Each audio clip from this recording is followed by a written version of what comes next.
Most people see fast food jobs as temporary, a stepping stone to something better. But for one young man, what started as a minimum wage job behind a McDonald's cash register turned into an unbelievable journey to the top. This isn't just a story about hard work. It's about vision, persistence, and a single moment that changed everything. It all started in 1984, in a small town in Illinois. Michael Carter, an 18-year-old high school graduate, had no clear plans for the future. College wasn't an option. His family couldn't afford it, and scholarships never came through. So, like many teenagers, he got a job at the local McDonald's, flipping burgers and taking orders. It was supposed to be temporary, but fate had other plans. From day one, Michael stood out. While his co-workers did the bare minimum, he went the extra mile. He memorized the entire menu in his first week. He greeted every customer with enthusiasm, even during the busiest lunch rush. And when things got chaotic in the kitchen, he stepped in to help, learning how to run the grill, the fryer, and even clean the dining area better than anyone else. But no one expected what happened next. One evening, the regional manager for McDonald's, Richard Caldwell, walked in for a routine store inspection. Employees were nervous.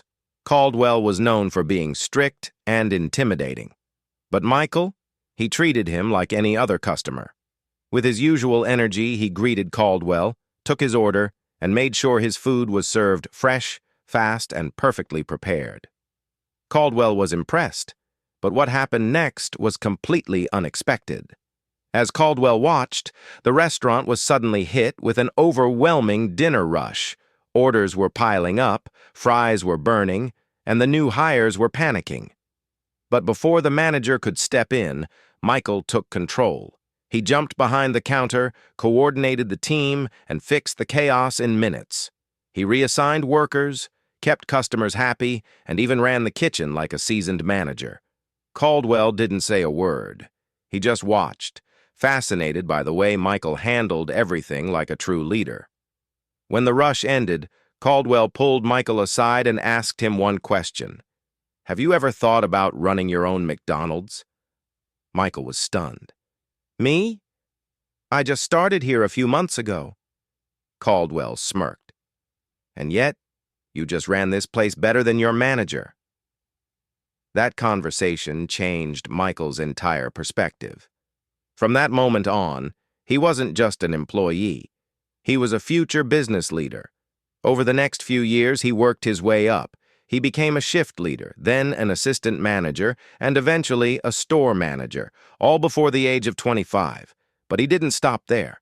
With every promotion, he learned everything: how McDonald's operates, how profit margins work, how marketing attracts customers. He wasn't just working for a paycheck anymore. He was studying a system that he planned to master.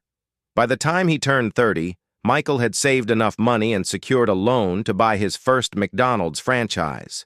It was a risky move. He invested everything into it. But within 2 years, his store became one of the most profitable McDonald's locations in the region. From there, Michael didn't slow down. He expanded, buying more locations, introducing new training systems for employees, and revolutionizing customer service at his restaurants. His success caught the attention of McDonald's corporate executives. And then, the call came. At age 45, Michael was invited to McDonald's headquarters for a private meeting. They saw what he had built, the culture he had created, and the vision he had for the company's future. And in a move that shocked everyone, they offered him a top executive position. A former cashier was now sitting at the corporate table making decisions that would shape one of the biggest fast food empires in the world. By age 50, Michael Carter had done the impossible. He became the CEO of McDonald's. From taking orders at the register to running the entire company, Michael's story is proof that where you start doesn't determine where you finish. So the next time someone tells you that a simple job doesn't matter, remember this: it's not about the job, it's about what you do with it. Now let me ask you, if you could sit down with Michael for 5 minutes, what would you ask him? Drop your thoughts in the comments below. And don't forget to subscribe and turn on notifications for more incredible true stories that will change the way you see the world.